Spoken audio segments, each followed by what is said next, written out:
Si c'est comme un cercle, la correction c'est comme une barre qui brise le cercle. Donc si la correction ne vient pas à toi, tu vas tout voir. Ta vie est un disque rayé. Tu sais à quel moment le disque saute. Parce qu'en réalité, ce sont les mêmes événements que tu vis saison après saison, année après année. Ça va en haut, ça va en bas, ça va en haut, ça va en bas. La volonté de Dieu, comme je l'ai dit ici la dernière fois, ce n'est pas que tu sois dans une vie en dents de scie. C'est que tu sois dans la position d'un avion qui s'envole. Vous savez, une lettre n'est délivrée que lorsqu'elle arrive à destination. Quand tu mets ta lettre à la poste, on dit qu'elle a été délivrée quand le récepteur la reçoit et il signe la décharge pour dire la lettre qui a été postée il y a une semaine est arrivée. Or, nous sommes des lettres écrites. Nous sommes des livres ouverts. C'est dire que ta vie est une destination. Mais la lettre peut se faire en nous. Or, le Saint-Esprit qui est le porteur de la lettre, le postier, il n'échoue jamais. Mais que se passe-t-il? Que la lettre ait une volonté de désobéir à celui qui la porte.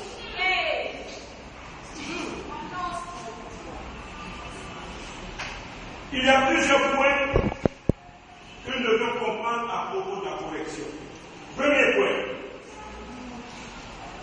La correction était l'un des points majeurs du ministère de Jésus.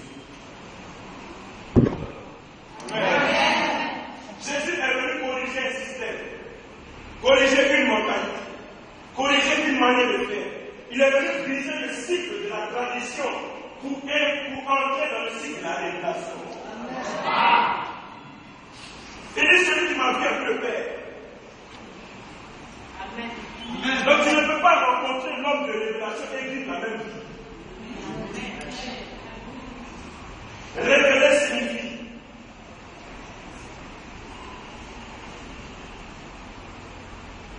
lever le voile. Amen. Donc quand quelque chose se révèle à toi, c'est que c'est caché. Amen. Et l'objectif de Dieu ce soir, c'est de se révéler à toi. Jésus a corrigé Pierre. Il s'est retourné et dit à Pierre, arrière de moi, Satan. Si quelqu'un vous dit ça de vous, je vais quitter l'église. Amen. Est-ce que Pierre a quitté l'église? Pourquoi vous avez autant susceptibles? Qu'est-ce qu'il y a? Tu es venu chercher quoi ici? Alors, on va. On ne peut pas se tromper.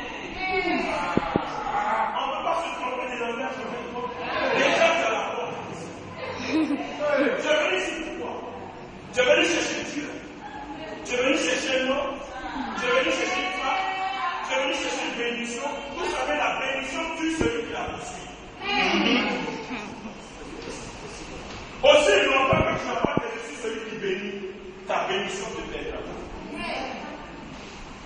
Ceux qui sont inconstants dans la maison de Dieu sont ceux qui poursuivent la bénédiction et non pas ceux qui bénissent.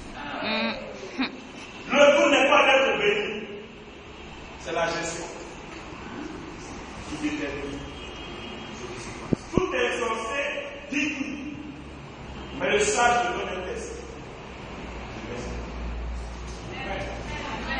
Quand tu es insensé, tout ce que tu reçois, tu dis. Tout ce que tu sens, tu partages. Tout ce que tu vois, tu le dis. Le sage, quand il reçoit quelque chose, vous savez, Joseph, quand il a été trahi par ses frères, c'est parce qu'il avait tout dit. Au fait, ils étaient jaloux de lui avant, mais il lui a donné accès en expliquant son rêve. Vous savez, quand Joseph est devenu premier ministre, qu'il a reçu la vie de ses frères, il ne s'est même pas présenté à eux. Il avait compris la mission. Il devait donner un test.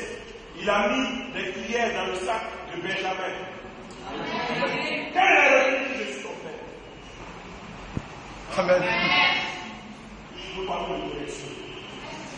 Ça va?